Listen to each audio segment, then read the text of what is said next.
All right, let's get started with today's deep dive. And as always, I'm so glad to have you with us. Thanks for having me. We've got a really, really cool collection of stuff about color accuracy in photos, especially white balance. hmm Um, and I think a lot of our listeners out there are interested in this too. How do we get vibrant, authentic colors that really capture the feeling of a scene, you Yeah. know? It's so true. It really makes such a difference in a photo, you know? Yeah. You can have a great composition, but if those colors aren't right, it's just not the same. Yeah, absolutely. Mm. And I remember one time I took this picture of this amazing sunset Yeah. over the ocean. And when I look back at it, everything looked just muddy and washed out. Yeah. It was so disappointing I can imagine. because the sunset in real life was just stunning. Yeah. And that's the challenge with color accuracy, isn't it? Like, we see these amazing colors with our eyes, but capturing them with a camera, well, that's a whole different story. Yeah. It all starts with understanding how different light sources actually emit light with different color temperatures. Okay, so what does that mean exactly? So think of it like this: warm light, like from a candle, or the setting sun has a lower color temperature, Okay. while cooler light from an overcast sky or a fluorescent bulb has a higher one. Okay. Our eyes are pretty amazing. Yeah. They can adapt to those changes, so we still see white as white no matter what the light source is. Yeah. But cameras, they don't have that same dynamic range, you know? Yeah. They struggle to understand all those different color temperatures. Okay. And that's how we end up with those frustrating color casts in our photos. Ugh, so annoying. Yeah. So that's where auto white balance comes in, right? Like my camera has that setting, but honestly, it doesn't always nail it. Yeah, auto white balance, or 8WB as they call it. Mhm. It does an okay job a lot of the time, but it's not perfect. It kind of just tries to guess the right color balance based on what it sees. Right. But in tricky situations, like when you've got both natural and artificial light, Yeah. or when there's no true white in the scene, AWB can get confused. Right. And your pictures end up looking a bit off. Yeah, definitely. Mm. Okay, so what else can we do then?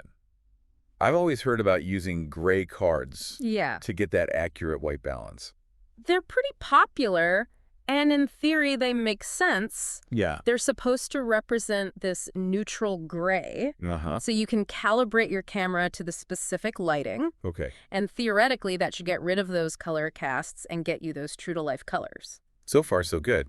But some of the articles you sent me, they kind of question how reliable gray cards really are. Yeah, right? One of them made a really interesting argument about light contamination. Okay.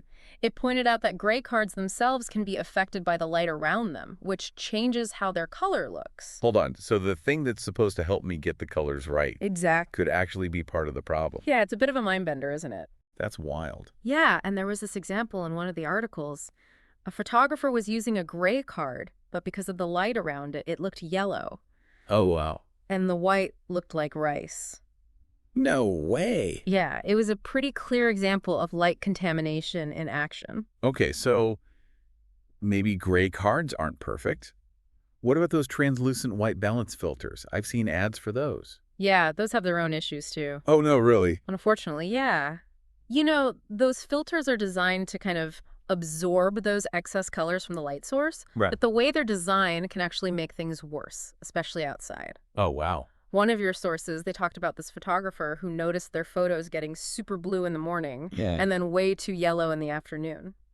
Wow. When they were using that type of filter, it's because the filter was absorbing too much of the sky's color, which obviously changes a lot throughout the day. Yeah. Right. So we've got AWB that's not always reliable, gray cards that can be messed up by the light around them, and filters that might actually add to the problem. Right. It feels like we're fighting a losing battle here. Well, don't worry. It's not all bad news. That's where this new thing we mentioned comes in, the Directivity White Balance Filter, or DWB filter. Okay, I'm listening. It's really interesting how it deals with those limitations we've been talking about. Okay, how does it work? So it's got these two key features for more accurate color. They call them scene scope limitation and point to take light. Okay, those sound pretty technical. I know, right? But they're actually pretty simple. Okay. Imagine you've got a spotlight instead of a floodlight. Okay. The DWB filter is like that spotlight. It focuses on a really specific area of the scene Got it. to figure out the white balance. So it's like zeroing in on the exact spot you want to calibrate. You got it. And that stops light from outside that area, like from the sky or walls, from messing up the reading. Okay. That's the scene scope limitation part. Makes sense. Then you have point to take light, which basically means you point your camera at the specific area you want to use for calibration. Okay. So you're making sure you're getting a true reading of the light hitting your subject. So it's blocking out that distracting light and just focusing on the important stuff. Exactly, like having laser focus for white balance. Okay, I like it. Yeah. But how does that translate to better pictures? Well, because of that precise calibration, the camera's white value is spot on, Okay. which means you get super accurate, true-to-life colors across the whole image. Oh. Every single pixel is calibrated to the right color temperature. So it's not just correcting the overall color, it's making sure every detail has the right color. Exactly. And the cool thing is, this precision goes beyond just getting the colors right. The research mentioned this too. This accurate color calibration can actually make your images sharper. Really? Yeah, with more detail and a better sense of depth. Wow. It's like seeing the world in high-definition color. This is blowing my mind. But I'm guessing something this fancy is only for pros with, like, super expensive gear. Not at all. Really? One of the best things about this DWB filter is that it's not just for expensive cameras or studios. Okay. You can use it with any camera that has a manual white balance setting. So even my old DSLR could use this? Absolutely. You don't need the latest and greatest to take advantage of this technology. Wow. That's fantastic. Right. I always thought those high-tech things were just for the pros. Well, not this one. This sounds like it could be a game changer for any photographer. It really could. And you know, the source material had some great examples of how to apply this to different types of photography, Oh, yeah. like landscapes and street scenes and even portraits. Would you like to explore those a bit? Absolutely. Let's figure out how to use this DWB filter to capture the world in all its color. I'm ready when you are. All right. Yeah. Let's do it. Okay, so let's talk landscapes. How can this DWB filter help me capture those amazing scenes, especially sunsets? You know, I love taking sunset pictures. Yeah, sunsets are tricky. They've got that mix of warm and cool colors, right? Right. You know, the sky's all orange and red, but then the foreground might be kind of bluish. Yeah. The DWB filter can really help capture that balance accurately. Okay, but how would I use it in that situation? One of the sources suggested finding a neutral area in the scene, like a patch of grass or a rock. Okay. And then you use that as your calibration point with the DWB filter. Okay. That way, you're making sure both the warm and cool tones are captured accurately. So it's like finding that middle ground so the camera doesn't freak out with all those colors. Exactly. And, you know, sometimes getting the colors right is about more than just technical accuracy, you know? It's also about conveying the feeling of the scene. That's a really interesting point. How does color accuracy tie into the emotions of a photo? Think about how colors can evoke certain feelings, right? Yeah. Like warm tones, reds, oranges. They often convey warmth, energy, passion. Yeah. But then cool tones like blues and greens can create a feeling of calmness, serenity, or even a bit of melancholy. I see what you mean. So getting the colors right ensures that those emotions are translated accurately to the viewer. Exactly. And that's what makes white balance so important for impactful photography. Right. It's not just about getting things technically correct. It's about making sure your photos have the emotional impact you intended. That makes me think about color in a whole new way. Yeah. It's not just about right or wrong. Right. It's about using color to tell a story and connect with the viewer. Exactly. Now, what about street photography? You mentioned capturing the vibrancy of city life. Yes. I love how street photography captures those candid moments and the energy of a place. But getting the colors right can be tough, especially with all the different light sources you find in a city. You're right, it can be challenging. Yeah. You might have warm streetlights mixed with cool shadows and reflections, Yeah. but the DWB filter can really help you navigate those complex situations. Okay, so how would I use it for street photography? One thing to remember is that the DWB filter helps you isolate the light that's most important for your subject. Okay. Like, say you're photographing someone walking down a street lit by warm streetlights. Yeah. You could use the filter to focus on the light hitting that person. Okay. So their skin tones look natural, even with all the mixed lighting in the background. So it's about creating that separation between the subject and the background colors. Exactly. Yeah. And don't forget about those little pockets of color you find in a city. Oh, yeah. Like what? You know, colorful storefronts, graffiti walls, even just a bright umbrella. And those can be my calibration points. Exactly. They give you a focused area of color to use with the DWB filter. Okay. to set the white balance for the whole scene. This is making me think about the DWB filter in a whole new way. It's not just a technical tool. It's a way to be more creative. I love that. Yeah. It's about taking control of color and using it to your advantage. You mentioned earlier that this technology can be used with iPhones too, and I'd love to hear more about that. I use my iPhone for photography all the time. Yeah, iPhones has become so powerful for photography. Yeah. And they actually do have a white balance lock feature. I've seen that setting, but I've never really known how to use it properly. Yeah, it's a little hidden. You might even need a separate app to get the most out of it. Really? Yeah, but once you do, you can use the DWB filter along with the white balance lock on your iPhone. Wait, so I could use that same DWB filter with my phone? Yep. Same idea as with the DSLR. You'll just need an adapter to attach it to your phone's lens. That's amazing. I'm always trying to improve my iPhone photography, so this opens up a lot of possibilities. Right. Think about how often we use our phones to capture everyday moments, travel adventures, even product photography. Yeah. Now you can bring that same level of color accuracy to your iPhone photos. No more settling for slightly off colors or spending hours editing later. Exactly. I love the idea of capturing things authentically right from my phone. It's all about taking control, no matter what camera you're using. I like that. Speaking of control, there's one more thing from your research that I think you'll find really cool. It's called the full color spectrum. Oh, yeah, I remember seeing that. What is it exactly? It's kind of related to the idea of a gray card, but it takes things to a whole new level. Okay. Remember how we talked about light contamination being a problem with gray cards? Mm-hmm.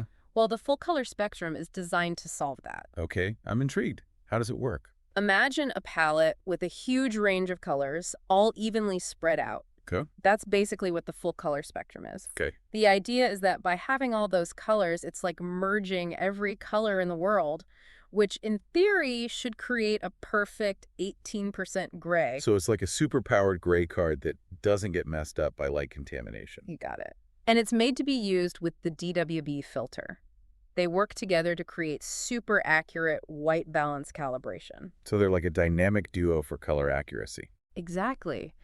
And the results are pretty impressive. Even photographers using older cameras, ones with color-shifted displays, they were amazed by how accurate their colors were when they used the full color spectrum with the DWB filter. That's really cool. So even if my camera isn't the latest model, I can still get those accurate colors. That's the point.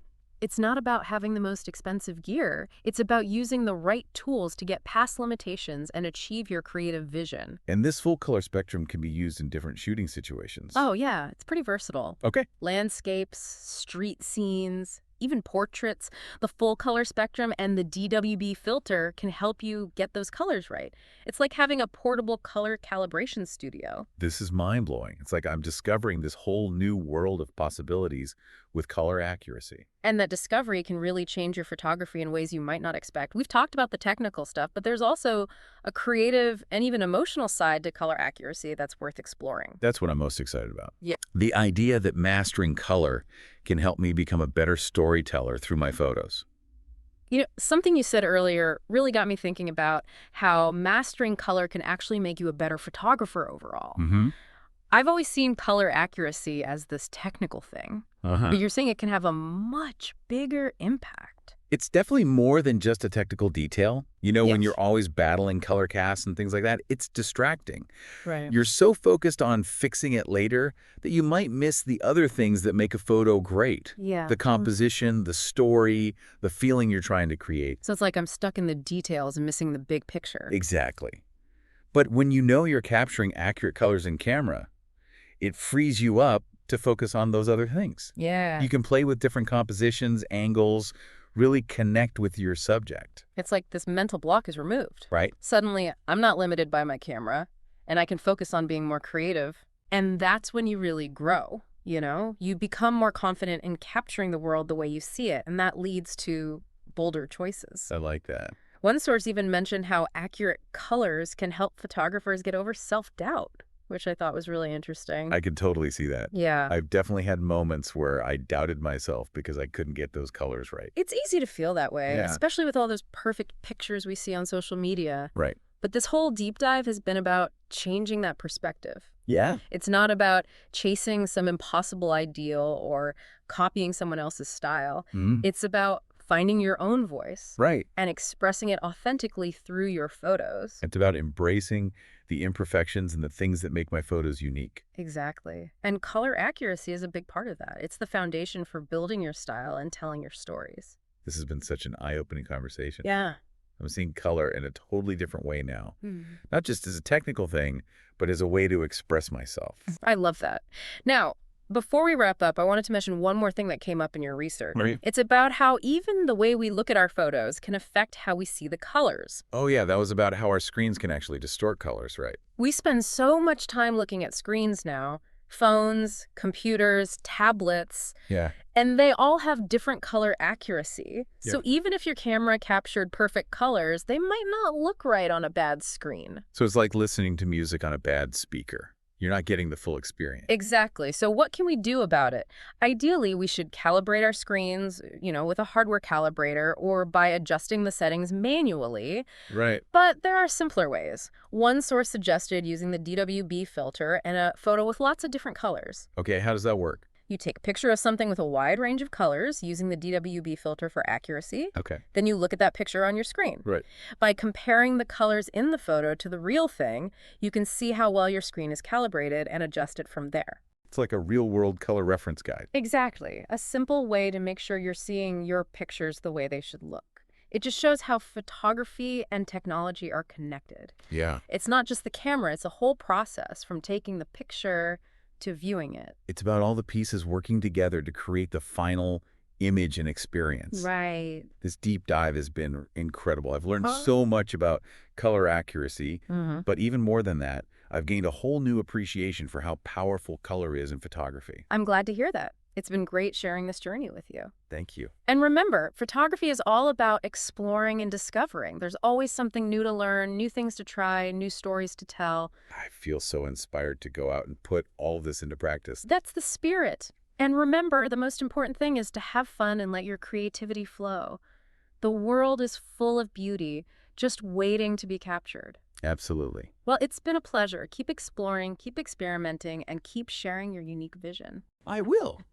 And to everyone listening, I encourage you to do the same. Embrace the power of color, unleash your creativity, and let your photography shine. Thanks for joining us on this colorful adventure. Until next time, happy shooting.